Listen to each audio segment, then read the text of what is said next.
Stop. Ok.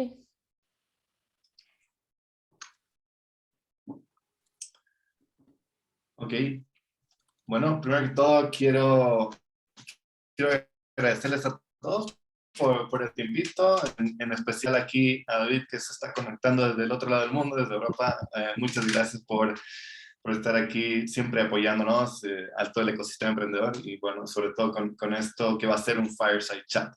Para todos los que están aquí, simplemente comentarles que vamos a ir teniendo una conversación guiada con David, pero por favor vayan poniendo sus preguntas conforme vayan sucediendo y vamos a irlas tratando a colación para que sea una conversación lo más enriquecedora posible. Ahí, David, también comentarte que bueno, esta sesión va a ser grabada, entonces hay algunas personas que por diferentes motivos no van a poder estar, pero que igual van a poder ir consumiendo este contenido fuera de la sesión. Y es súper importante, bueno, también que entiendas, David, cuál es el momento en el que están los diferentes founders. Entonces, muy brevemente le voy a pedir a cada uno de ellos que presente su startup, en qué momento están y qué si de todo problema tienen asociado a producto, que es un poco el enfoque que le vamos a ir dando a la conversación. Entonces, ahí los voy a ir llamando y por favor seamos concisos. David, de Taxo. Perfecto, gracias Leo. Hola David, mil disculpas, hay un poco de bulla, están arreglando la casa aquí afuera, así que ojalá los audífonos estén funcionando. Pero bueno, yo soy David, cofundador de Taxo con Jacobo Moreno, que lo conoces, y nosotros somos Taxo, somos una plataforma de reportes de impuestos automáticos hecho para contadores que atienden a freelancers, micronegocios, personas que ofrecen sus servicios profesionales. Estamos enfocados en un segmento que no está atendido, que es el de contadores de personas naturales o de individuals. ¿Cómo logramos todo esto? Una plataforma de digitalización y automatización que lo que hace es que recolecta y clasifica los documentos de manera automática con robots que nos descargamos todas las facturas de todos los clientes, creamos unos reportes automáticos de los impuestos, el contador envía la solicitud y la aprobación de los impuestos por medio de la aplicación y contiene un tracking de cómo va tu impuesto, cómo va tu declaración. Como sabes, aquí en Latinoamérica es diferente a Europa, Estados Unidos. Acá se hacen las declaraciones mensuales, necesitas de un contador para hacerlo. Y nuestros contadores a los que estamos atacando un problema hacen todo de una manera muy manual, muy arcaica y digitando. Son más digitadores que consultores. Por eso nos estamos metiendo a resolver este problema. Problemas de producto que tenemos, igual que Inspectorio, nosotros somos un spin-off de una empresa original, fuimos un despacho de contadores que creció con tecnología, sacamos de este despacho la tecnología y ahora estamos creando este producto 100% SaaS para venderle a otros contadores. Conocemos un poco la historia de Inspectorio y los problemas que ustedes tuvieron al principio estamos teniendo ahorita de enfoque. El proyecto original es muy grande y el proyecto Taxo queremos que sea de enfoque y muy escalable. Muchas gracias, David. Muy, muy claro. Un gusto. Sí, excelente, David. Ahí, Jacob, no sé si quieres aprovechar de hablar de ti, simplemente para poner en contexto el perfil y qué rol, responsabilidad tienes ahorita, qué reto tienes ahorita en Taxo. Gracias, Leo. Un gusto, David. Sí, yo soy fundador de Patio Tuerca, de Vive Uno y de algunos otros proyectos. Y invertí hace un par de años en el proyecto con el David y claro, me enamoré de la idea esta loca del David, esta visión loca del David y ahora me tienes aquí, metido en este spin-off, encantado, haciendo cosas locas y con ganas de comernos Latinoamérica con este nuevo proyecto que pinta para mucho. Entonces sí, estoy así, yo estoy encargado de la parte tecnológica, la parte de producto también y un poco operaciones, ¿no? Le estoy ayudando al David con toda esa parte. Y como te decía el David, nuestro desafío ahorita es ese spin-off, es fuerte, ¿no es cierto? Salir del proyecto original a este spin-off. Creo que estamos a un buen ritmo y más problemas de producto es obviamente lo de siempre, ¿no? La priorización, ver cuáles son los proyectos originales, o sea, en las funcionalidades que nos tenemos que especializar y el tema de, ¿cómo se llamaba? El Rudless Segmentation. La segmentación. Sí, ruthless segmentation, ¿no? Entonces, ahí estamos. Buenísimo. Muchas gracias. Muchísimas gracias, Jacobo. Ahora Martín, de Sabroso. Hola David, soy Martín, soy el CEO y cofundador de Sabroso, junto a mi otro socio Luis Terán. Sabroso básicamente lo que estamos digitalizando toda la industria de catering. Queremos poder nosotros estandarizar y automatizar muchos de los procesos que hoy en hoy son muy manuales. La industria usualmente, las empresas reciben sus menús, por ejemplo, por un Excel de menú y todo internamente, la distribución a los empleados es todo manual.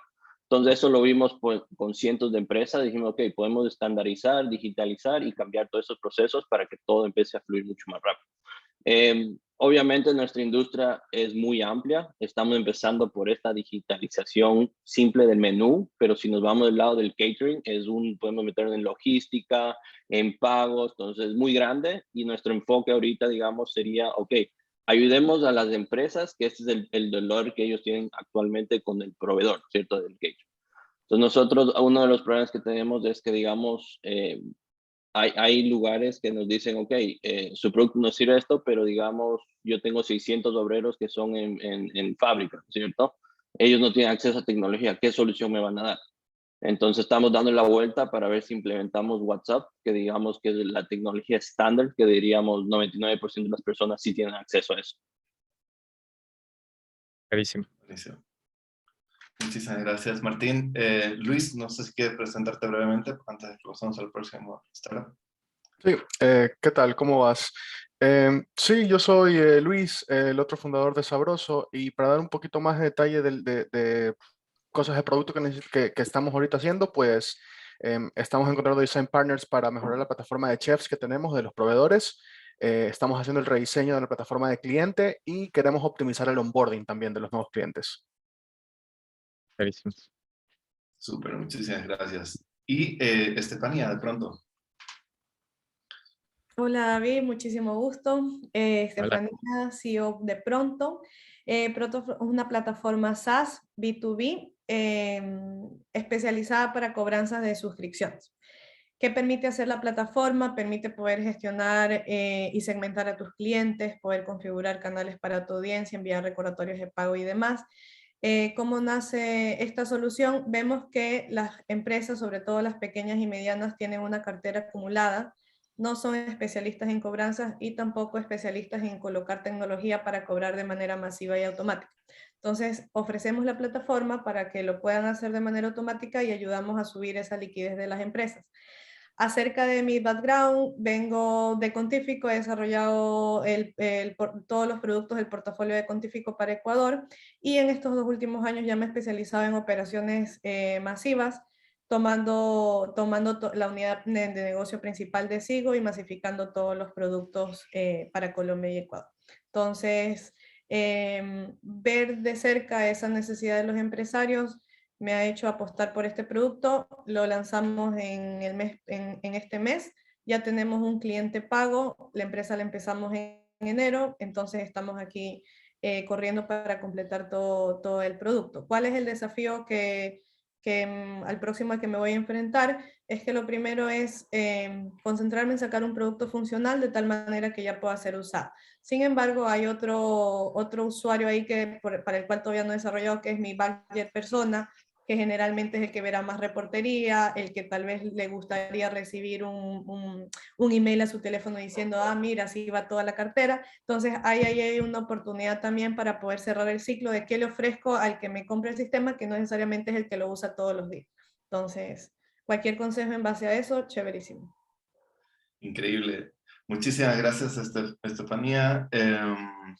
Y de nuevo, David, muchísimas gracias por estar aquí. Simplemente quería que te hagas un pantallazo de los que están conectados para poder encaminar la conversación en producto, porque sé que tienes tanto que decir, que es bueno identificar cuáles son las áreas que pueden ser más útiles a la coyuntura, donde están los founders. O sea, un poquito en resumen, ellos tienen un producto, tienen tecnología, tienen un insight específico, están en esta etapa de identificar la vertical por donde van a estar atendiendo primero y ir identificando luego también cómo dimensionar los esfuerzos, ¿no? Cómo crecer equipo, cómo crecer enfoque, cómo crecer alcance, ventas, etc. Ese es un poco el momento.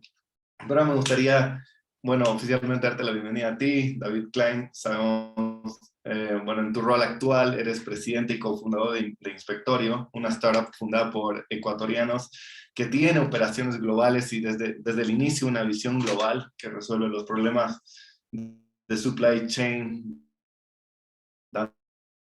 y visibilidad de todas las operaciones y pues eficiencia y todo lo que está asociado a que eso funcione de mejor manera, ¿no? Entonces, David, tienes una vida desde el inicio, una visión muy amplia, ¿no? Vienes desde el mundo de las políticas públicas, de relaciones internacionales, has vivido en diferentes países, tienes muchos idiomas.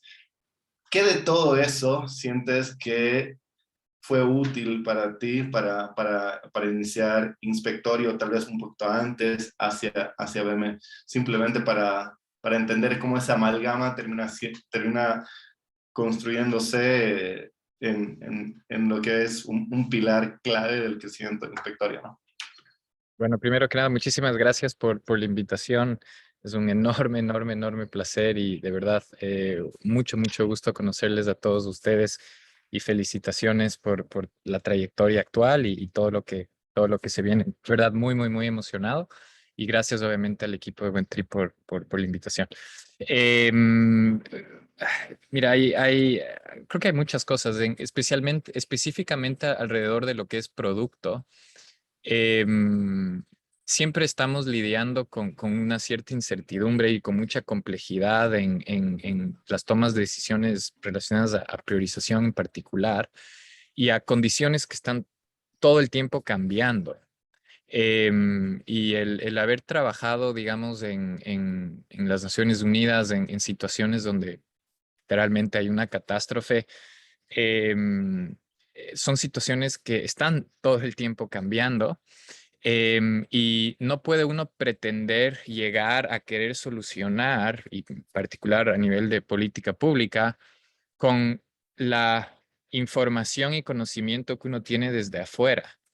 Y muchas de las razones por las cuales las políticas públicas fallan y los programas de desarrollo fallan es porque están tan distanciados de la realidad del problema que están viviendo las personas en el día a día.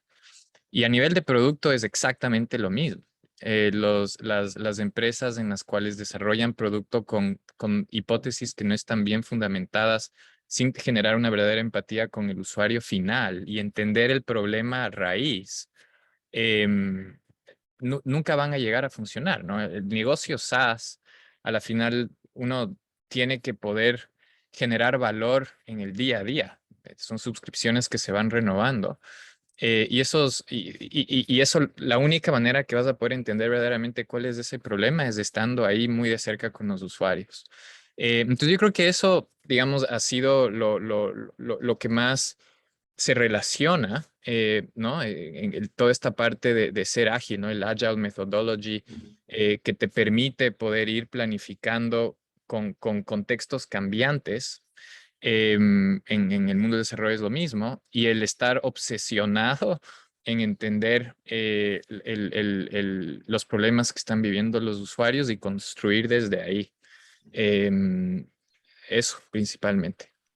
Chévere, ¿no? Y es interesante cuando hablas de producto, que en realidad ahorita vemos el producto y es todo, ¿no? Es machine learning, inteligencia artificial, muchos sensores en diferentes momentos. ¿Cuál fue el producto parchado? O sea, la primera versión del producto y cómo funcionaba. Justo, no sé, pues más temprano esta semana tuvimos una charla con Davo Bastidas, que viene de Google, que uno dice Google todo lo hace de manera inteligente y digital, pero en realidad él nos iba comentando cómo el mapeo era contratar a muchas personas y que vayan levantando los registros de Google Maps para que el mapa se vaya curando. Entonces, no sé si hay algo parecido en la versión de producto en las etapas iniciales de Inspectorio.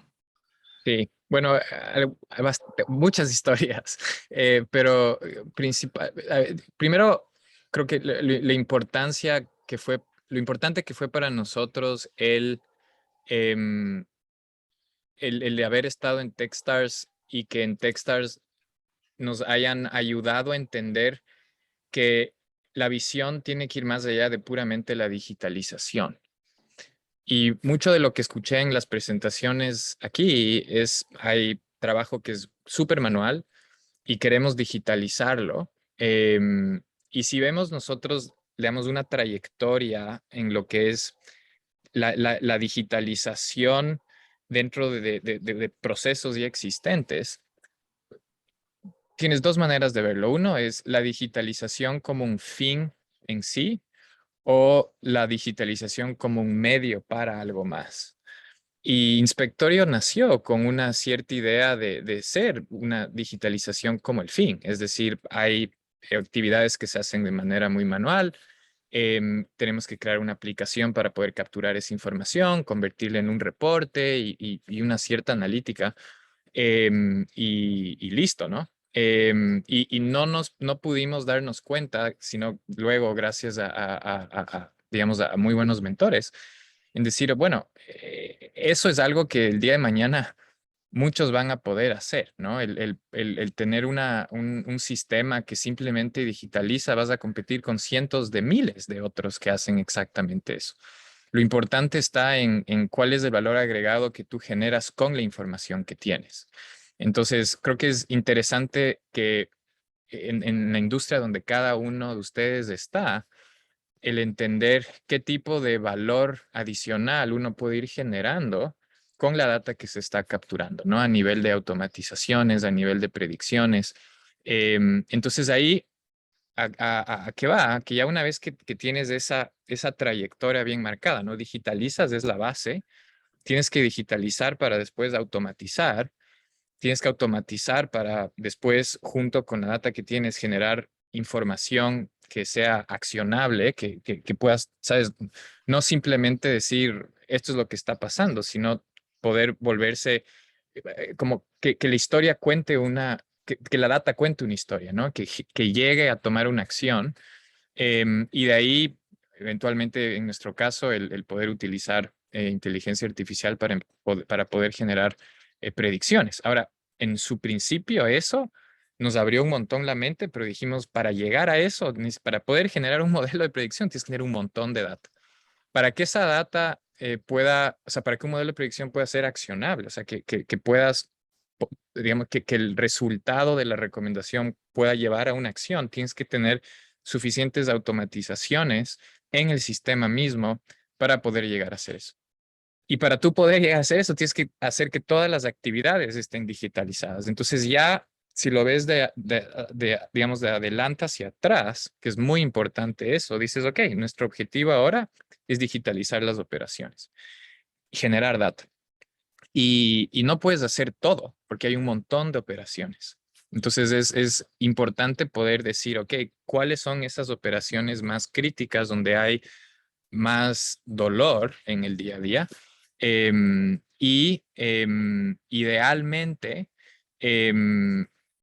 también a nivel de producto, no tienes todo el equipo para poder construir las soluciones para digitalizar todo. Entonces, teníamos en un momento personas que ayudaban a tabular cierta información para que se vayan parchando ciertas partes del proceso y que toda la información esté por lo menos centralizada y digitalizada. ¿Cómo accedes a esa información? Una parte es directamente a través del sistema y la plataforma y otra era literalmente con una armada de personas detrás. Y al cliente era, ve, mándame toda esta información en Excel y nosotros la montamos. Porque cuando ves el proceso de A a Z, van a haber lugares donde si tú quieres verdaderamente cerrar ese hueco y digitalizar, lo vas a tener que construir. Pero tienes que hacerte esa pregunta de decir, dentro de mi roadmap, ¿invierto acá o si es que puedo tener a una persona que está haciendo eso, va a salir y eventualmente ya vas parchando con el producto? Claro. Se conecta mucho con justo lo que había dicho Davo, que él dice, primero, o sea, todo antes de que algo llegue a producto, que es un problema de escala, me aseguro de que intentemos todas las maneras humanas de resolverlo de forma manual, justamente porque mandarlo a producto es un proceso caro, ¿no? Entonces, me parece que se conecta mucho con lo que tú estás diciendo. O sea, Totalmente. primero lo hacemos de la manera más eficiente, más rápida, más inmediata posible, y de a poco vamos viendo los cuellos de botella y lo resolvemos cuando se convierte en un problema a escala, ¿no? Correcto, Ahora, es correcto. interesante, no conozco perfectamente la historia y tal vez me van a poder ayudar a parchar, pero estaba ASEAN funcionando y en algún momento nace Inspectorio, ¿no? Pero por otro lado ya había un giro de negocio propiamente tal, donde justamente usted ya tenía mucha experiencia en todo lo que es el control de calidad y tal vez ¿Cómo sucede ese cambio en algún momento? O sea, ¿en qué momento dicen, esto hay algo interesante aquí? ¿Y cómo comienza ese proceso de decir, esto tiene que ser algo completamente independiente, ¿no? Sí. Bueno, me imagino que creo que David, el equipo de Taxo, tal vez podrá contar una historia muy similar y es, digamos, en nuestro caso, nosotros vivíamos nuestro propio problema en el servicio que estábamos brindando y quisimos resolverlo al implementar nuestra propia solución para nosotros. Y de repente al dar los resultados de, digamos, esta mezcla de servicio con tecnología a nuestros clientes nos decían, wow, o sea, estoy recibiendo un reporte que antes me tomaba 3 días, lo estoy recibiendo en un día y puedo ver el estado actual de dónde están las diferentes actividades en tiempo real y etcétera. Entonces, había como una valoración, una confirmación del mercado que lo que estábamos haciendo a nivel de tecnología estaba generando un valor, ¿no? Esos como primeros olores de product market fit, ¿no? Y ahí es cuando de repente dijimos, oye, aquí claramente tenemos algo que en un principio lo construimos porque no lo encontramos en ningún lado. O sea, antes de hacerlo nosotros, obviamente queríamos contratar a una solución que podamos simplemente adoptar. Y invertimos una buena cantidad de meses en eso y no encontramos. Creo que si es que hubiésemos encontrado una solución, tal vez no la hubiésemos construido. Y la realidad es que no existía. La construimos, tuvimos esa validación y fue una idea loca que dijimos, mira, apliquemos a Techstars a ver qué sale y entramos. Y ahí fue que, sabes, puramente de una solución para digitalizar un problema nuestro, se convirtió en una solución mucho más allá de la digitalización, ya más un tema de automatización, ya el concepto de plataforma, el concepto de un network, de una red, el concepto de inteligencia artificial y ya un tema de mayor escala, ¿no? Entonces fue eso. Y un tema ahí que es importante es que nosotros mantuvimos el servicio y la tecnología por un buen tiempo. Y eso nos costó en el negocio de tecnología, porque para muchas empresas, por ejemplo, los que somos B2B SaaS, y Nia, tú comentabas que eres también B2B SaaS, es que a veces las empresas piensan que les estás queriendo vender tecnología para después tú venderles tu servicio. Y en el proceso, eso digamos nos pasó a nosotros, y en el proceso de venta era difícil distanciar. Y a veces nos acercábamos de una empresa y es, ustedes entonces ustedes hacen servicios de inspección y nosotros no, somos 100% tecnología. Y nos costó un buen tiempo distanciar. Y segundo, ¿qué pasaba? Que cuando teníamos una empresa que vendíamos las dos cosas, servicio y tecnología, si es que por un acaso hubo un problema de servicio, que la persona se equivocó, dio un mal servicio o algo, se armaba un relajo al interno y eso terminaba ensuciando tu negocio de tecnología. Entonces, fuimos muy rápidos en querer cortar y nos tocó pasar por una transición, pero como consejo, yo siempre digo, es muy importante pensar muy a profundidad esa relación. Ahora, es interesante porque tú ves ahora negocios SaaS que se están evolucionando a incorporar ahora servicio. Y eso se me hace fascinante, ¿no? Em, y ese servicio lo puedes hacer a través de ciertos partnerships, es decir, digamos, para dar un ejemplo en nuestro caso, puedes tener empresas que se especializan en mejora de la producción de las fábricas. Entonces nosotros tenemos a las fábricas y a sus clientes que usan Inspectorio para recolectar toda la data, y de repente podemos ofrecer a nuestro network, decir, mira, si estás interesado en tener una empresa que te ayude a poder mejorar tu producción, eh, aquí tenemos unas de las cuales tenemos un partnership, y nosotros, el valor agregado es que tenemos un montón de data que le va a ayudar a ese consultor a que te dé un mejor servicio, y nosotros como empresa recibimos un porcentaje de ese negocio, ¿no? Pero de nuevo, no somos nosotros, digamos, es otro, ¿no? Buenísimo, ¿no? Es genial. Lo que es interesante es ver cómo nace el insight de un problema que tienes tú mismo y después te das cuenta, ok, eso es escalable, y luego tienes un problema de hago A, hago B, hago los dos. ¿Hubo algún momento una decisión? O sea, que literalmente tuvieron que decir, tenemos que hand off esta empresa Totalmente. y ¿cuándo sucedió eso? ¿2 meses después de Techstars? ¿Un año después? O sea, ¿cómo fue esa transición justamente simplemente para ver cómo hay que double down a Claro. veces en algunas cosas, ¿no? Claro. O sea, hay tres partes, ¿no? Tienes la ASIAM, que era una empresa, es una empresa de servicios de sourcing, digamos.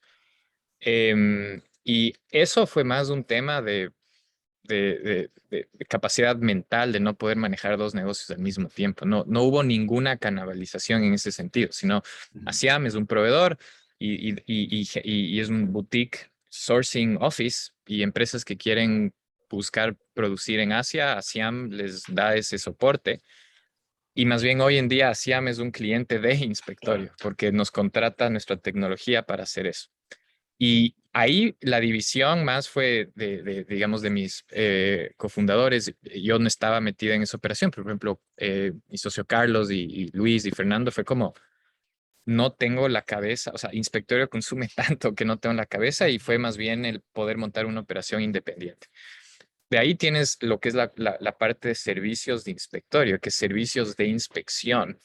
Y el momento en que nosotros empezamos a ver que había un conflicto ahí que nos estaba afectando fue inmediato. O sea, literalmente se tomó la decisión y nos tocaba ir saliendo poco a poco, porque cuando tú das servicios, tus clientes dependen de tu servicio, y para ellos el poder migrar a otros toma tiempo. Entonces, tampoco podíamos ir de un día al otro y decir, bueno, clientes, lo siento, nuestro servicio se acabó. Teníamos que trabajar muy de la mano con ellos para ir transicionando. Pero la decisión, el momento en el que sentimos ese conflicto fue enseguida. No, genial. Y pues es interesante cómo programas como Techstars y, bueno, entre Buen otros, trip. buen trip, claro, nos inspiramos en ello, ¿no? Te pueden dar algo que ¡plup!, te cambia la cabeza y realmente dices, wow, on and off. ¿Qué de todo lo que viste en Techstars sientes que realmente es ese consejo que quisieras compartirles a los founders que están aquí por el contexto en el que están? Muy buena pregunta. Em, o sea, yo creo que, digamos, para mí personalmente, a nivel de producto, lo que más me marcó fue lo que compartí en un principio, ¿no? Que fue, no mires, o sea, pregúntate acerca de lo que tú estás haciendo como un fin en sí o como un medio para algo más. Em, y si lo estás viendo como un fin en sí, mira a tu alrededor si es que existen otras empresas que ya pueden hacer eso o que fácilmente pueden hacer eso. Em, y si es que puedes llegar a verlo como un medio para algo más, entonces ahí se convierte un mar de oportunidades, y empieza a trabajarlo de adelante hacia atrás, ¿no? O sea, reverse engineering. eh, sí, o sea, eso, digamos, fue clarísimo. Entonces, digamos, en nuestro caso, em, pudimos llegar a cerrar un piloto con un cliente. Y ahí, Nia, ese piloto, o sea, ese primer cliente que tienes que cuidarlo como le cuidaste como le cuidas, yo no soy padre todavía, pero me imagino le cuidas a tu bebé recién nacido. Tengo 3. 3, ok. Entonces, con todo, porque uno aprendes tanto sobre la operación, sus problemas, y el producto va a ir evolucionando mucho por esa guía. Es muy difícil vender si no tienes un cliente. Cuando ya tienes uno, se vuelve mucho más. Entonces, digamos, ahí fue, o sea, no dormíamos y le metíamos absolutamente todo el esfuerzo a ese primer piloto, a ese primer cliente. Y hasta hoy en día puedo decir que ese primer cliente juega un rol muy importante. Y como consejo, que también vino bastante de Techstars y es un consejo que no es muy, digamos, creo que la gente lo ve, como, o sea, pasa muy desapercibido. Y es cuando estás desarrollando como nuevas funcionalidades muy importantes, casi como una nueva evolución de tu producto, unos componentes muy, muy importantes. El poder tener a un cliente que es tu early adopter, con el que trabajas muy de cerca de la mano, casi como le dices, verás, yo tengo el equipo, me especializo en poder desarrollar esto, tú tienes este problema, trabajemos juntos. Es decir, quiero trabajar directamente con las personas que están involucradas en operación, ideemos los problemas juntos, y lo vamos construyendo de la mano y tú vas siendo ese primer early adopter. Em, y eso ha sido para nosotros una muy buena guía que sacamos de Techstars y que hasta ahora ha sido importantísimo. O sea, si tú tienes ya un cliente que está dispuesto a ser tu early adopter en algo nuevo que estás queriendo empezar, puedes empezarlo tú de tu lado y ya tener un MVP y de ahí entregarle el MVP, o puedes empezar a scope ese MVP con tu cliente. Y el hacer eso es increíble, ayuda muchísimo. Ahora, obviamente viene con sus problemas también, que uno tiene que tener mucho cuidado porque lo que tal vez tú consideras un MVP para el cliente considera mucho más. Entonces, ¿cómo manejas esas conversaciones? Que eso también con mucho gusto lo podemos conversar. ¿Cómo manejas el que tu producto sea suficientemente genérico y que no sea customizado demasiado para ese cliente? ¿Cómo manejas esas expectativas también? Pero si llegas a tener esos puntos bien marcados y bien cuidados y las expectativas bien mantenidas entre las partes, eh, ayuda un montón, ayuda un montón. No, buenísimo. Y ojo, a todos los que están ahí atentos, por favor, hagan sus preguntas, que yo ya tengo muchas específicas de ustedes que no sé por qué no están aquí. Tiene que justamente ver con lo que estás diciendo, David. Entonces, por favor, pongan sus preguntas y ni bien las vayan poniendo, las vamos a ir tratando conforme sea colación la conversación. Pero sí quiero hacer doble clic. No sé si eso no es, pero eso lo hiciste bajo un problema de design partnerships. O sea, como eres un early adopter, como por ser primero, te voy a dar un 50% discount de lo que sería el precio, trabajemos juntos en este tiempo, más o menos ese era el formato de las primeras conversaciones. Sí, o sea, han ido en como dos, digamos, hay como dos maneras, ¿no? La una, digamos, la más ligera, como que la menos invasiva, podemos decir, es la que justamente le dices, mira, nosotros no tenemos, digamos, tú tienes tu visión, ¿no? Tienes tu idea, tu roadmap a 1 año, a 2 años. Y el de 2 años es súper fluido y créeme que va a cambiar, pero digamos, tienes ya una idea de a dónde quieres llevar y lo que quieres construir. Y de repente tienes un cliente que llega y que te dice, mira, me encanta este producto, pero hay esta parte que quisiera, digamos, implementar y sé que no tiene. Si tú ya sabes que eso es algo que eventualmente lo vas a tener que hacer, o tal vez no lo consideraste y al considerarlo dices, mira, hace mucho sentido y validas que muchos otros quieren. Entonces ahí hay una oportunidad muy importante de traerlo antes en tu roadmap. Y justamente como tú dices, es, mira, para cerrar esa cuenta, decir, mira, podemos buscar un cierto descuento o necesito que me firmes un contrato de por lo menos 2 años o 3 años y yo puedo asegurar de tener un equipo que trabaja muy de la mano contigo para entender los problemas y vamos a ir avanzando mano a mano, trabajamos en un boceto de la solución, en los wireframes, me das tu feedback y lo vamos construyendo. Entonces, uno, te aseguras de poder tener un contrato de 2 o 3 años, a más allá de un año, que eso siempre ayuda. Obviamente generas más stickiness en ese sentido. Y dos, siempre puedes también ofrecer un cierto descuento. En el caso nuestro, trabajamos bastante así cuando nos llega un cliente importante y tenemos funcionalidades que sabemos que lo vamos a tener que construir, pero lo estamos trayendo antes.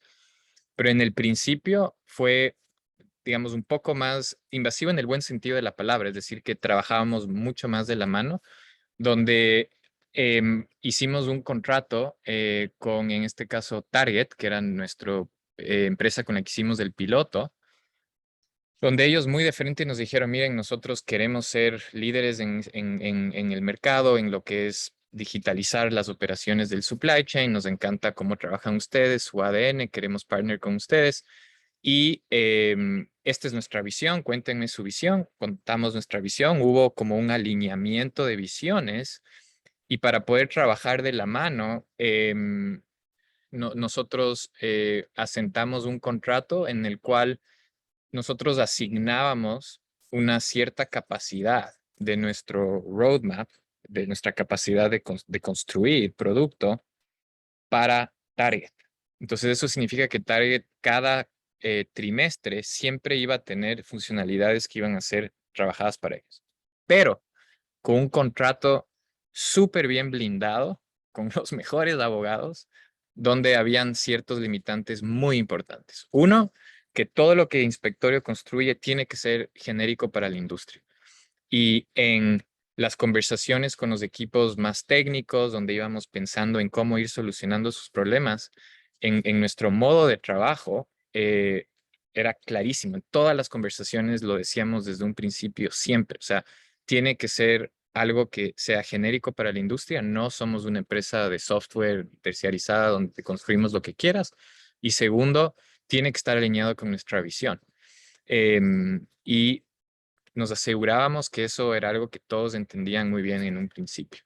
Y obviamente, en este caso, nuestro cliente tenía que pagar un monto mucho más importante, ¿no? Entonces empezamos ya con un cliente que nos pagaba una suma importante porque tenían ese beneficio. Y a nosotros, obviamente, haciendo los números, teníamos que asegurarnos que el monto de ese contrato podía asegurar esa operación, porque viene con un buen manejo de cuenta y un montón de cosas, ¿no? Pero de nuevo, era un sueño, porque trabajabas directo con personas que viven el problema en el día a día y estaban prácticamente pagándote para construir algo que tú, aunque ellos no te pagarían, tendrías que hacerlo de todas maneras. Entonces fue importante. No, está buenísimo. Ahora, algo que quiero simplemente subrayar de lo que vas diciendo que es contraintuitivo. O sea, tú me estás diciendo primero, enfócate en la visión de a 5 años, 3 años y luego anda para atrás, porque normalmente uno dice, tengo el problema ahora y de lo que es hoy día voy a sacar para adelante. Me parece muy interesante porque si tienes claro hacia dónde vas, eso te va a permitir decir sí y decir no, ¿no? Es tan importante saber a quién le dices sí o a qué funcionalidades le dices sí y a cuáles no, porque al final de cuentas, si no vas a ser de alguna manera un esclavo de un cliente, ¿no? Entonces es súper importante eso, que también lo decía Alfonso Villalba de Cryptos, que decía lo mismo, o sea, nosotros cuando trabajamos con estos design partnerships grandes, primero decimos, ok, en la medida que nuestras visiones están alineadas, simplemente subrayando lo que tú dices, podemos trabajar en este conjunto de cosas porque porque apoyan nuestra visión en conjunto, pero no es que yo trabajo para ti y Correcto. Y el ahí consejo que esa acabas de es decir es correcto. buenísimo, el buen abogado. Sí, y la congruencia de visión es clave porque si es que ya están queriendo trabajar contigo es porque no tienen hoy en día la solución para llegar a esa visión. Y tú estás construyendo esa solución para llegar a esa visión. Entonces, uno tiene que también casi que ser el advisor, ¿no? Yo soy tu technology partner que te voy a ayudar a poder llegar a solucionar estos problemas y implantarte en eso, pero cuidar muchísimo lo que hablamos, ¿no? Porque si no, terminas con una influencia demasiado fuerte. Entonces ahí tienes que tener a alguien que lidere producto, que tenga una muy buena capacidad de negociación, de manejo de personas, un pensamiento muy estratégico, porque va a haber mucho pushback no, muy a menudo. Entonces, cuando digamos, llegas a querer, al principio me tocaba manejarlo a mí, yo era el único que teníamos en producto, pero mientras eventualmente se transicionó a tener una persona en producto que luego manejaba esa relación, tenía que ser muy hábil en ese sentido. No, está buenísimo. Ahora voy a hacerte una pregunta más de follow-up y después vamos a decir que ya se nos están acumulando artistas en cuanto a los demás. Ok, me estás hablando de que tu primer cliente fue Target, ¿no? No todos se animan a hacer ese approach a alguien tan grande. Normalmente uno dice, voy a unos chiquitos, pulo un poquito y luego voy ahí. ¿Cómo tomaron esa decisión? ¿Qué tan difícil o fácil fue ese approach a alguien que tiene esta espalda o tal vez ya habían tenido contacto con ellos por otros negocios que han sido, no sé cómo se animan a tener esta conversación y no achicopalarse en el camino de... Claro. Bueno, en nuestro caso fue por Techstars, ¿no? Porque Target había financiado el programa de Techstars para supply chain. Entonces, muchas empresas para poder innovar financian programas como el programa de aceleradores de Buen Trip o muchos otros, porque les permite tener acceso a justamente emprendedores y startups muy innovadoras. Y eso se está replicando en muchas partes. Por ejemplo, ¿cómo es? Cargill también financió hace poco para lo que es tecnología en agricultura y aceptaron a 3 startups y la mitad de ellas están trabajando con Cargill. Entonces, creo que fuimos muy, muy, muy afortunados por ese lado. Y fue ese piloto, ¿no? O sea, fue meternos a hacer un piloto que después se transformó en cliente. Pero si es que, digamos, otra decisión súper importante para todos en SaaS y en B2B es tu target es más pequeñas y medianas y solo pequeñas y medianas o tu target son las grandes. Porque a nivel de expectativas de ingeniería, de seguridad, o sea, un enterprise solution es un monstruo totalmente diferente que el de SMB. O sea, es totalmente diferente. Y el tipo de expectativa que tiene un enterprise customer es muy, muy diferente que uno de SMB. Ahora, hay soluciones que pueden atender a las dos, pero tienes que ser muy estratégico en por dónde entras primero. Es decir, hay veces, en nuestro caso, el enterprise trabaja con las medianas y pequeñas. Entonces, cuando le vendes al grande, te entran las medianas y las chiquitas. Pero hay muchos modelos que hemos visto donde es al revés. Si tú le entras a las medianas y a las chiquitas y les sirves muy bien y tienes unas soluciones para las grandes, entonces a través de ellos llegas a las grandes. Eh, y ahí es cuando dices, ok, mi negocio es para los dos, es este o es del otro, porque tu estrategia de el tipo de problema que estás solucionando y por ende la solución que tienes que construir es diferente, ¿no? Cada persona tiene su diferente problema y a nivel de expectativas de ingeniería, particularmente a nivel de seguridad, integración, estándares de performance, escalabilidad y todo es muy diferente. Entonces, sí, o sea, si es que eventualmente quieres llegar a entrar a Enterprise, a las grandes, es ver si es que a través de los medianos y los pequeños, por sus relaciones de trabajo con las grandes, puedes llegar a entrar, ¿no? O sea, no todos, obviamente, tienen ese nivel de entrada con una empresa así. Si es que quieres irte a donde los Enterprise, entonces tienes que mover todos los contactos que tienes para llegar a eso. Sí, justamente hay un libro de fundraising que dice que hay que buscar los warm intros de una u otra manera porque es la mejor manera de conectarse y pues si no ver qué programas están financiando, pero lo bueno es saber que ya tenía una apertura a la tecnología y ahí la conversación se dio bien. Eso se conecta con unas preguntas que están saliendo. Sí, no sé, pues creo que ya la respondiste, no fue un primer involucramiento gratuito, pero ¿lo recomendarías en algunos momentos, tener algunos early adopters gratis o simplemente un descuento o qué buenas prácticas? Aunque la respuesta creo que ahí depende de cada industria. Sí. O sea, depende cómo definimos un early adopter. O sea, early adopter a nivel de una relación estratégica para ir desarrollando muy de la mano con ellos. Creo que sí tiene que venir con algún tipo de descuento, pero casi siempre te van a pedir un piloto, especialmente si es que eres una solución nueva. O sea, si es que no tienes muchos clientes y estás empezando, y esos pilotos hay que dejar todo en la cancha.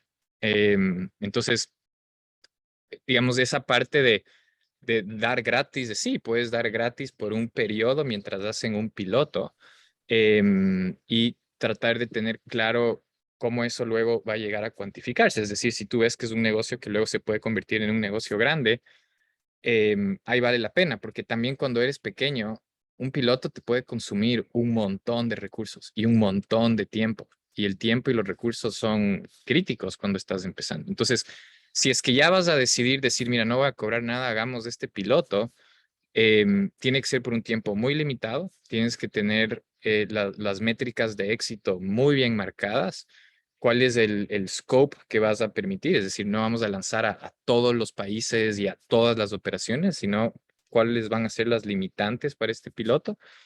Y ya tener también como parte de la discusión, si cumplimos estas métricas de éxito, entonces, ¿qué significa eso? O sea, yo quisiera ya poder cuantificar que esto me va a representar A, B y C, ¿no? Entonces, eso es algo que nosotros sí manejamos en un principio y hay que, de nuevo, cuidarlo como un bebé, ¿no? O sea, con todo, pero hay que ser muy selecto al piloto que uno escoge.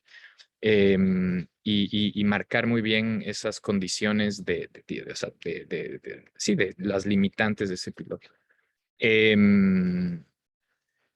Y es muy difícil arrancar sin o tener un piloto, de nuevo, como no cobrado por un tiempo o sin ofrecer algo sin costo por un tiempo. Llámalo piloto o no. Creo que ya una vez que coges tracción y eres suficientemente grande, sabes si es que, o sea, ahí una solución súper poderosa, como que cuesta un poco pedirles las cosas gratis, ¿no? Pero hay que llegar hasta allá, ¿no? Súper, no, yo creo que hemos tenido un pantallazo súper interesante de todo, de productos, sobre todo en esta etapa temprana. Tengo más preguntas, pero creo que va a ser más útil simplemente ir abriendo el micrófono y que cada uno vaya preguntando, porque creo que van a tener cosas más que genéricas específicas. Entonces, simplemente, chicos, vayan levantando la mano y vamos atendiendo sus comentarios o acotaciones. Ahí está Estefanía. Listo. Dos preguntitas, David. El primero es, depende de la industria, ¿no? Yo creo que igual ya la respondiste un poco con el comentario anterior, es tal vez una sugerencia en escala de descuentos, cuánto tiempo aproximadamente para este tema, considerando que todos somos B2B. Porque, por ejemplo, en el primero a la final di un descuento por aproximadamente 6 meses, pero luego ya de tenerlo pensé que tal vez hubiera podido ofrecer menos. Eso. Y la otra pregunta es, cuando contratamos también alguna herramienta, vemos que se puede dar esta modalidad mensual o anual. ¿Qué te ha funcionado? Porque he visto muchas empresas que tienen ese híbrido y dependiendo de la empresa le hacen la propuesta. ¿Qué ha funcionado mejor para inspector y cuál es tu recomendación para etapas tempranas, ¿no? ¿Con qué Sí. modalidad nos vamos? Sí, bueno, te voy a dar dos recomendaciones. Uno, a la primera, si es que llegas a querer manejar temas de descuentos y tienes un contrato que va más allá de un año, lo mejor es que vayas generando descuentos más grandes al principio y después ir bajando los descuentos. ¿Por qué? Porque tu producto es más inmaduro en un principio. Ahí generas un poco más de fricción, entonces se puede justificar un descuento más alto. Pero mientras vas generando más funcionalidades, en teoría el cliente ya está con una percepción de valor más alta, está solucionando más problemas y ese descuento va bajando. Y en ese mismo tema para ti, en tus libros, en qué tan sexy estás frente a los inversionistas, tienes account growth, es decir, tu long-term value de tu cliente en monto va creciendo, ¿no? Me pagaban esto este año, de ahí me pagaban esto tu segundo año y tercer año. Y también a nivel de tus proyecciones, con ese contrato que tú firmas, tú sabes que estas empresas este año vas a recibir esto, el segundo año lo siguiente. Entonces, te ayuda mucho en esa planificación. Y la historia de tu crecimiento es clara, ¿no? Nosotros, cuando metimos como nuestro primer barco de clientes, así lo hicimos. Y nos ayudó bastante en lo que es ese flujo cuando lo manejas así. Segundo, a nivel de meses y años, también a nivel de salir a buscar inversión, si eres un negocio B2B SaaS, em, cuando tienes contratos anuales vas a llegar a poder tener una mejor valoración, porque puedes claim ARR, o sea, ¿cuál es tu Annual Recurring Revenue? Cuando tú tienes contratos que son más mensuales, es muy difícil demostrar que esos contratos, o sea, esos contratos pueden en cualquier momento salirse. Te pagué un mes, pero el siguiente mes ya no. Entonces, hacer proyecciones y cálculos de crecimiento a través de ARR va a ser muy difícil. Entonces, entiendo que hay ciertas dinámicas muy particulares por industria. Nosotros hemos tratado a todo costo de salirnos de pagos mensuales, especialmente en B2B. En B2C es otra cosa, ¿no? Y no soy un especialista en eso. Pero si estás en B2B, trata de buscar cualquier manera de poder tener annual contracts más que monthly contracts por esa razón. Vas a estar, al final de cada mes vas a estar sufriendo. Y a nivel de tus proyecciones y a nivel de tu capacidad de levantar fondos, el demostrar que tienes contratos anuales es mucho más beneficioso. Buenísimo. No, ese tip del anual no lo habíamos recibido hasta ahora y me parece tremendamente útil. Martín. Gracias. Gracias. Bueno, ahí para seguir un poquito a la parte anual, ¿cómo un tip de cómo negociar con tu cliente? ¿Le darías un descuento versus lo que ya paga ahorita mes a mes? O porque, digamos, ponte un cliente, nuestro paga $800 al mes y tú le dices, oye, paga manual, son $9,000. Ahí le salta como que a finanza, acá, oye, ¿qué es esto? Porque estamos pagando. No sé cómo Claro. reaccionarían ese shift, como tú dices. Sí, verás, ahí lo que, digamos, lo que te recomiendo es el precio mensual tiene que ser más caro cuando lo sumas al año que si es que les das un monto que te pagan anual. Es decir, tiene que haber un incentivo a tu cliente si te paga anual versus si te paga mensual. Entonces, no sé, digamos, te cuesta $40 al mes, son $240 a los 6 meses. Si multiplicas eso por 2, son 480. El anual puede salir en 350.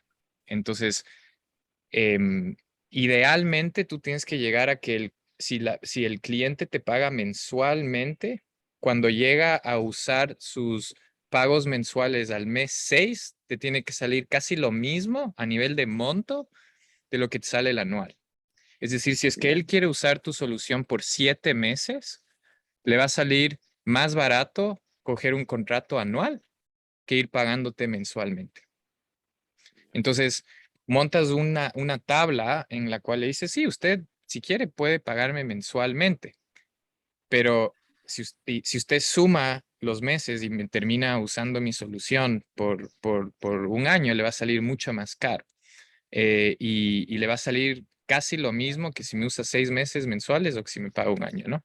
Entonces, utilizar ese tipo de incentivos. De nuevo, tú cubres ese gap, tal vez a nivel de flujo es menor, pero o sea, tú ya tienes un committed ARR en un principio y a nivel de valoración es mucho más beneficioso.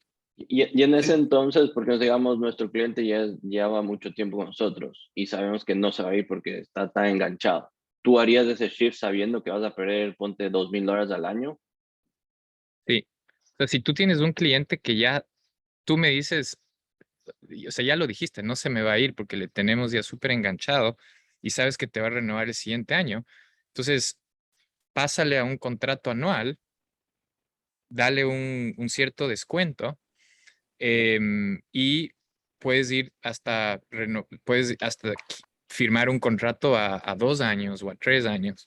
Es decir, mientras más, o sea, la clave del SaaS es predictable revenue, o sea, qué tanto revenue tú puedes ir prediciendo. Eh, y mientras más predicción puedes llegar a tener, mejor. Entonces, Ya. saber que tienes un contrato que se firmó hoy día y que se te va a renovar en un año es mejor que un contrato que no sabes si te va a renovar el siguiente mes o no. Em, Perfecto. Y de ahí no sé si la segunda o después me alzo otra vez la mano, mejor. Dejo otra. Sí, sí. Ahí Gracias. dale, David. Buenísimo, muchas gracias David, increíble, como pues, te decíamos, tenemos conocimiento de inspectorio y nos emociona muchísimo escuchar de ti esta transición, cómo lo hicieron y el éxito que tuvieron, pues esperamos un referente para nosotros, a pesar de que ustedes son un B2B para grandes empresas, nosotros estamos en un consumo masivo, pero nos encanta, así que te agradezco mucho por todo el conocimiento que nos acabas de dar. Yo tengo una pregunta específica y luego te hago otra que es más pequeña. Tú hablaste mucho al principio de como que de ese diferenciador, decir que nosotros somos un medio para hacer algo más, ¿ya?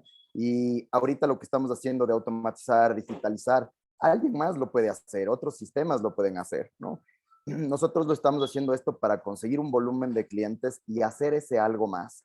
Cuando eres early adopter, como nosotros, que vamos 2 meses en el mercado, creando el producto, en el pitch, en los inversionistas, tenemos que hablar de ese algo más o tenemos que enfocarnos, porque en todo el tiempo lo que nos han dicho, oye, tu scope es muy grande, estás soñando mucho más, o sea, reduce tu scope, haz algo específico y enfócate. Pero me preocupa a mí que el inversionista necesita ver lo que tú dices, oye, pero esto lo puede hacer cualquiera, ¿no? Pongo en el pitch ese algo más. sí, yo creo que es muy...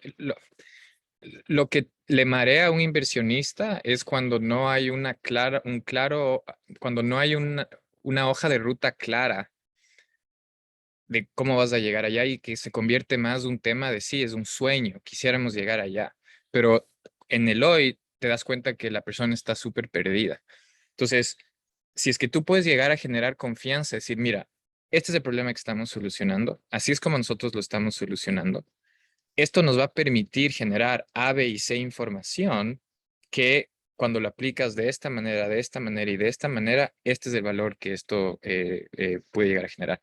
Y tal vez hay alguien que ya lo ha hecho en otros países. Esto es como X empresa lo ha hecho en este país, o este es como esta otra empresa lo ha hecho en este país, o esto no se ha hecho y este es el tamaño de la oportunidad, pero tenemos muy claro que para llegar a eso hay que ir paso por paso y hay que tener estas etapas muy, muy, muy claras y muy bien consolidadas.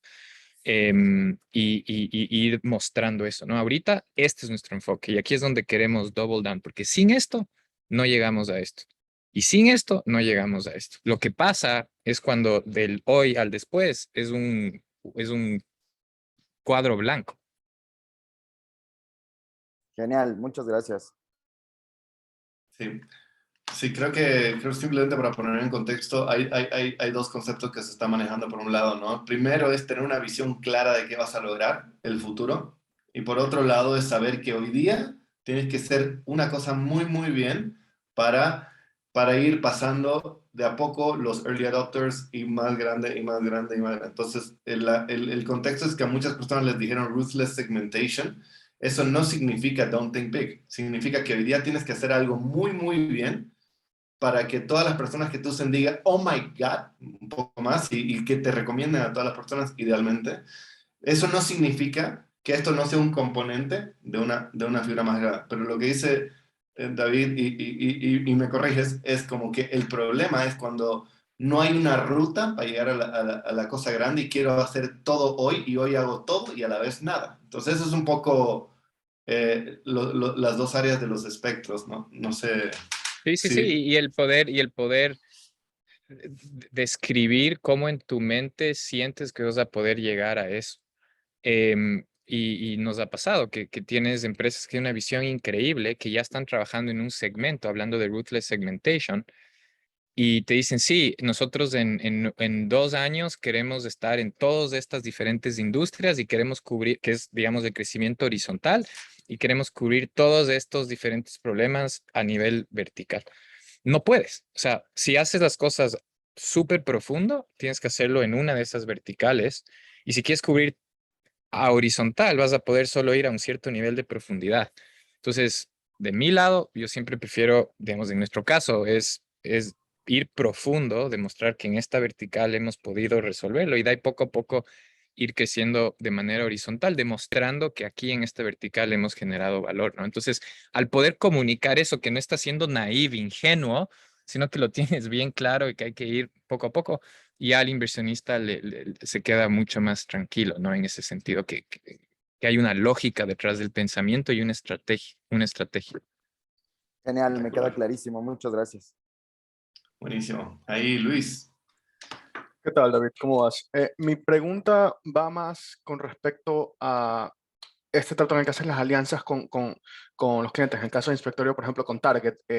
¿Alguna vez ustedes experimentaron como que si es que dan exclusividad a un cliente en específico y después te viene otro del mismo tamaño, más grande?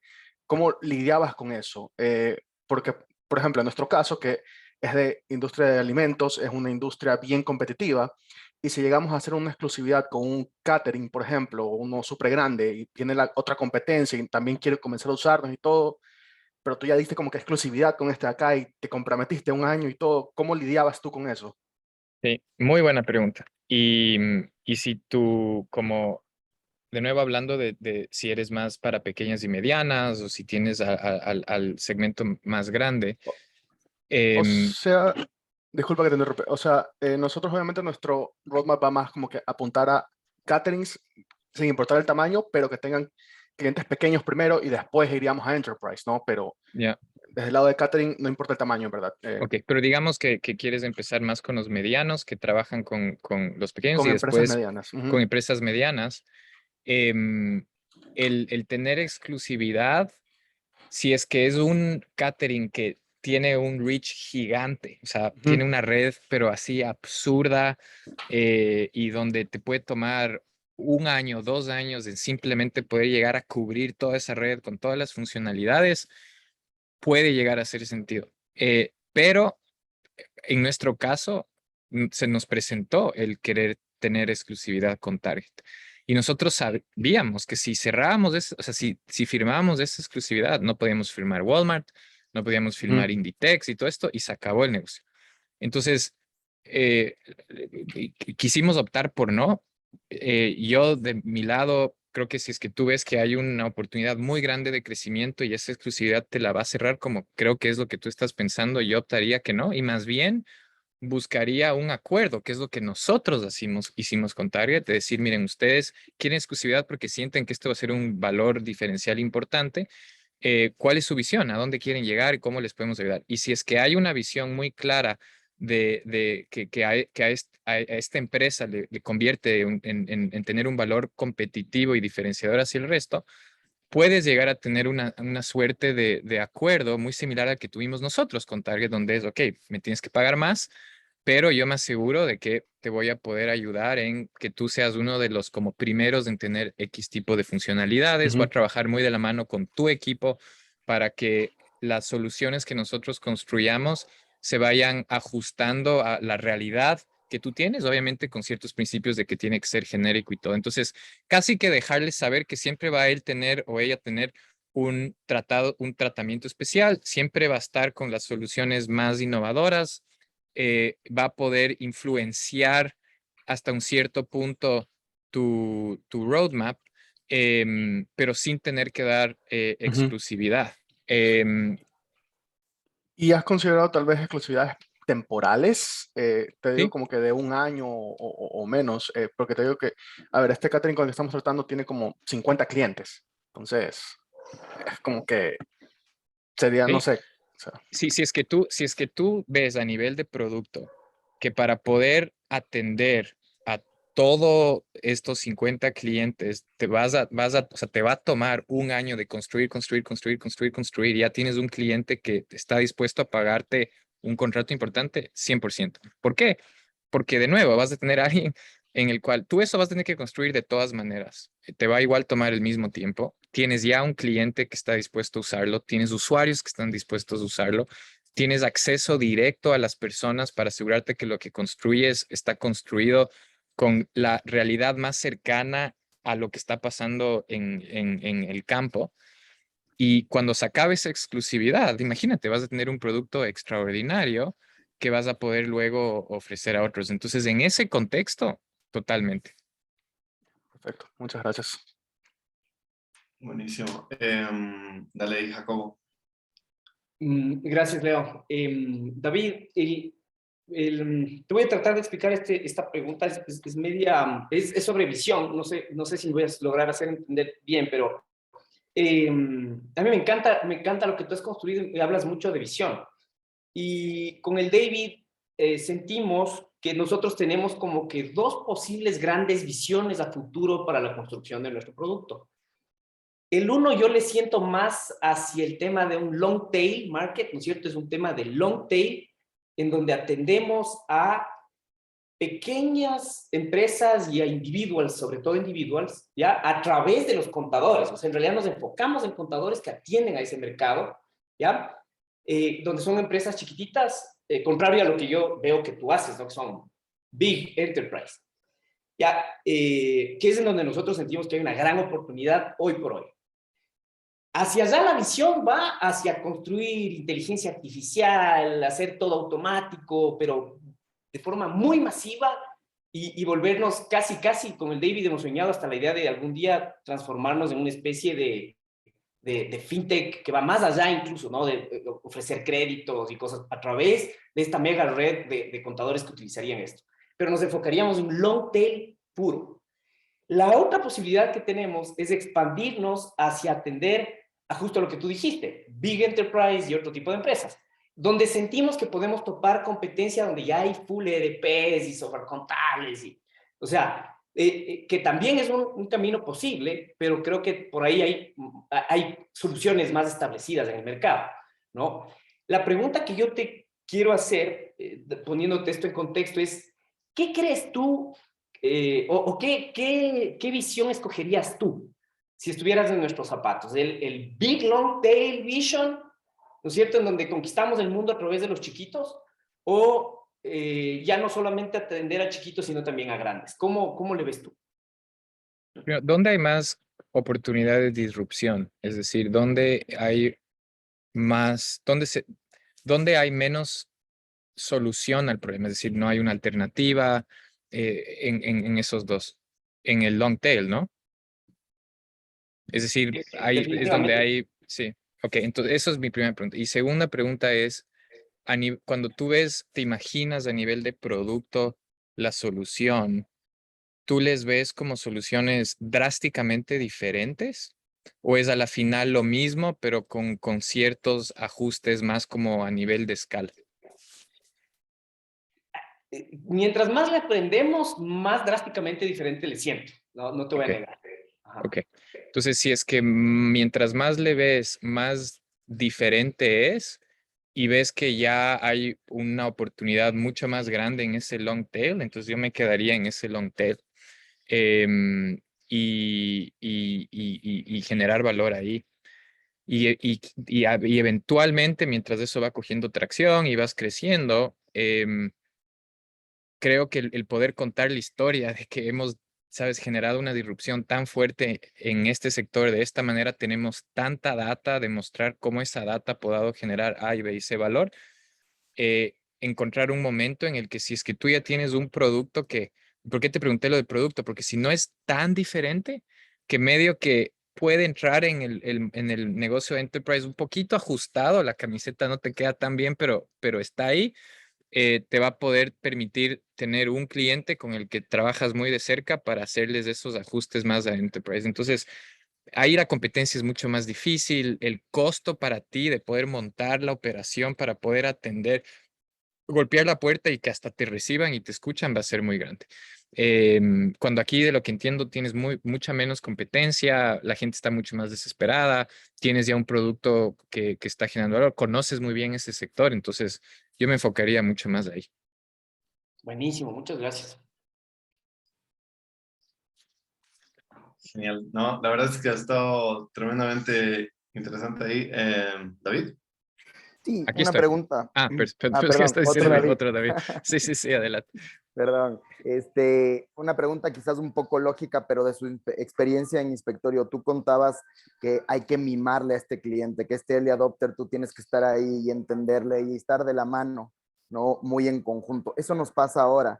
Tenemos nuestros clientes que fueron internos en algún momento y lo mismo que inspectorio, la empresa original ahora se convirtió en cliente y ya logramos tener nuevos clientes. Es decir, ya salí al mercado con el MVP, ya tenemos clientes, ¿no? Estamos hablando con ellos, estamos entendiendo el scope. ¿Quién maneja esa relación? Yo soy el vendedor ahorita, ¿no? Y manejo la relación, yo les doy postventa, me reclaman a mí de las cosas que están pasando y esto no funciona, me dan feedback, pero Jacobo es producto, ¿no? Y también ya le metí a Jacobo, ¿no? Y le dije, oye, ven a hablar con los clientes. Entonces ya hicimos con los clientes reuniones, cosas, quiero que les entiendas para que tú les escuches. ¿Quién maneja la relación? ¿Postventa porque me confían a mí? ¿Este tema es un tema de confianza? ¿O ya debe manejar Jacobo, que es producto? Ya. Verás, nosotros en un principio y hasta ahora yo sigo conectado con Target, quieras o no, porque para ellos el poder saber que tienes más que el que manejó la venta o el que manejó producto, estoy hablando o sea, tengo una línea directa con el cofundador de la empresa. Y eso a estas empresas tiene mucho peso. Y las empresas entienden que luego una escala y va creciendo y no puedes tú estar como punto focal y orquestando toda la operación. Entonces, nosotros pusimos a una persona en el medio que yo la empecé a jugar en un principio, que es lo que llamamos como Implementation Project Manager, ¿no? Que es la persona, es como un account manager, es un gestor de cuenta que ayuda a centralizar y a orquestar todo. Entonces, tenemos que tener reuniones a nivel de producto. Ok, entonces voy a comunicarme con Jacobo. Y sí, Jacobo va y tiene esas reuniones. Yo participaba directamente escuchando los problemas, trabajando en el roadmap y tenía mi equipo en el cual en los ojos de Target decía, mira, esta es la persona de producto en mi equipo que está focalizada en trabajar en tu cuenta. Y yo doy el fronting, pero tengo producto. Y de ahí ya empiezas a ir activando y tienes que hacer trainings, tienes que generar un montón de diferentes tipos de materiales. Hay como otras partes de la operación que van más allá de producto. Y justamente esta persona juega el rol de project manager, ¿no? Esta persona se encarga de que tu cuenta esté bien atendida. Y es la persona que va a hacer seguimiento de todo y está 100% focalizada en asegurarse de que tu adopción de nuestro producto sea exitoso. Y es ese puente con productos, es ese puente con todo el resto. Y si es que tu líder de producto es Jacobo, entonces Jacobo entra en lo que son las conversaciones de producto. Si es un tema de negociación, entras tú. Si es un tema de training, entrará esta otra persona. Entonces, em, así, digamos, lo manejamos. Muy de la mano uno, o sea, yo, digamos, en ese caso, jugando ese rol y después transicioné a que otra persona juegue ese rol. Y y esa persona tiene que ser de extrema confianza. O sea, mucha confianza. Y nosotros pusimos así a alguien casi que de la familia que conocíamos súper bien y que sea súper buen project manager y que tenga una muy buena capacidad de gestión, ¿no? De conversación con personas y eso, para que se sienten que estén en buenas manos, súper bien atendidos, este white glove treatment. Y eso también te va a ayudar a quitar, digamos, ese rol de project manager eventualmente cuando tu operación va a ir creciendo. Em, y si coges a esa persona temprano, o sea, digamos, sí, relativamente temprano, em, te puede ayudar como back office. Entonces, tenemos que preparar A y B cosas, esta persona lo hace, pero tú sigues haciendo el fronting ¿Y eso a qué va a llevar? A llevar a que esta persona ya si sabe todo el back office y aprende cómo tú haces el fronting, eventualmente ya solita va a poder hacer ese fronting y tú ya vas a poder ir saliendo y tienes que tener tus touch base, ¿no? De vez en cuando para que no sienta que de repente es como, bueno, ya estás en otras manos, hasta luego. Genial, genial. Y eso nos pasa, ¿no? Ahorita justo estamos formando una persona que está entre ventas, que soy yo, y Jacobo, que es producto, porque tenemos bastantes actividades que hacer, pero no queremos que el cliente se sienta abandonado. Entonces, le enamoré del producto, le estoy enseñando, le doy servicio, le doy capacitación, y de repente le pongo otra persona porque ya estoy ocupado con otros clientes, ¿no? Correcto, Entonces, correcto. estos early adopters que ahorita nos están probando la plataforma, nos están dando un feedback valiosísimo, no le queremos dejar botado, y quería entender si es que yo tenía que manejar esta persona que tú cuentas o Jacobo tenía que manejar esta persona que haga el vínculo entre los dos. Pero nos queda súper claro Sí, y muchas gracias sí. Y es por el un, tip. o sea, es un Customer Success Manager, ¿no? O sea, así nació Customer Success, ¿no? Solo que en este caso es como un Strategic o un Enterprise Customer Success Manager. Y sí, eso. Increíble. No, la Gracias, me verdad es, encantó. sí, no, esto ha sido una sesión increíble. Sé que podríamos hablar horas y horas, pero creo que hemos cubrido el grueso de todo, de lo que queríamos tocar en realidad, que era esos consejos que pueden ser justamente específicos para que puedan avanzar en la etapa en la que están. Entonces, David, está de más decir que eres un orgullo para todos los latinos y muchos ecuatorianos aquí, porque justamente nos proyectamos a través de ti y a sabes, todas esas historias de éxito nos potencian para decir que podemos pensar en grande, como nos dices, tener la visión grande y ser específicos con estos consejos que nos das para poder llevarlos e implementarlos, ¿no? Entonces estamos muy, muy agradecidos por tu tiempo, los consejos y desde Buen Trip siempre están las puertas abiertas para seguirte poniendo en contacto con los founders de la manera que te parezca más No, interesante. mil gracias a ustedes. La verdad, el que tiene que agradecer soy yo, el que me siguen motivando son ustedes. Y aquí estoy para lo que necesiten a través del equipo. Cualquier follow-up de lo que hablamos, si quieren tener igual una reunión personal conmigo, por favor, cuenten con todo mi apoyo. Estoy aquí para ayudarles en lo que sea y no, cualquier consejo es en base a mi experiencia. No pretendo saber más que nadie ni de ustedes. A la final yo he ido aprendiendo haciendo y es más un conversatorio contando de mi opinión y de nuestra experiencia. Y me encantaría también escuchar de la suya, que hay mucho, mucho, mucho por aprender sin ninguna duda. Cada mercado, cada industria, cada empresa, cada realidad es tan única que, que todos aprendemos. Sí, buenísimo. Definitivamente, we're going to keep you posted de las actualizaciones cuando sea oportuno. Ahí Fer, no sé si Gracias, quieres contar algo. David. Ha sido excelente la charla y siempre gracias por tu apoyo a Buen Trip y todo lo que hacemos. No, con muchísimo gusto. Felicitaciones a todos ustedes. Mucha fuerza, energía a darle. Excelente. Bueno, a Gracias con Gracias. todos, todos. Hasta gracias por luego. estar aquí Gracias, Chao. David. y Un Chao, gusto. estamos chao. en Chao. contacto. Hasta luego. Con gusto. Chao, Chao, chao. chao.